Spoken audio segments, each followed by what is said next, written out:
What made me really interested in fighting rhino poaching was I hand-reared a baby rhino many years ago. It felt a little bit hopeless if you're just standing by watching. I decided there has to be another way, so we work with early warning systems and try and prevent it as much as possible and not deal with the aftermath.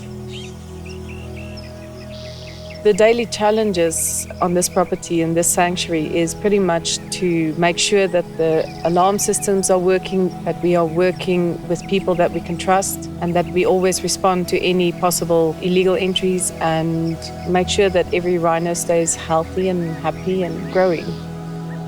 Misconceptions about conservation is actually the definition of conservation. People want to have a very purist view and want to have it only in the wild, in very extensive systems. And it has to be that as well, that's habitat protection. But to preserve a species, sometimes you need to look at other methods.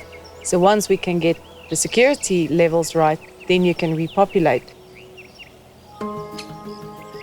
Hand-rearing baby rhinos is actually a bittersweet experience because you have a baby that should be with a mom, but for several reasons, of which the main one is poaching, we end up with a lot of baby rhinos that we have to rear. And they're actually very cute babies, and they are very affectionate, and they really want to be with people, but we also have to have the balance of giving them enough love till we can rewild them, so they are actually part of the conservation breeding pockets. It doesn't help you hand-rearing a baby rhino, and you never teach it how to be a rhino.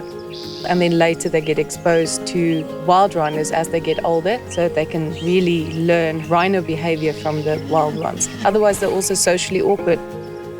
So when we have a new baby rhino, we will use plastic bottles to feed them.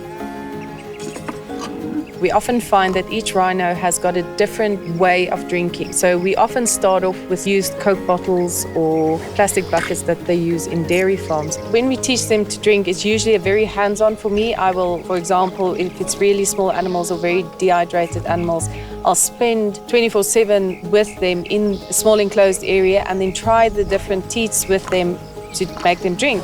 They would normally be blindfolded for quite a while so they don't see you. I make them used to my voice, and then once they get used to whatever teat they prefer, we'll start doing it outside with me, and then eventually I put the bucket in a holder so I can put the milk out, call them, and then I can move away. So you do want a little bit of hands-off approach with them.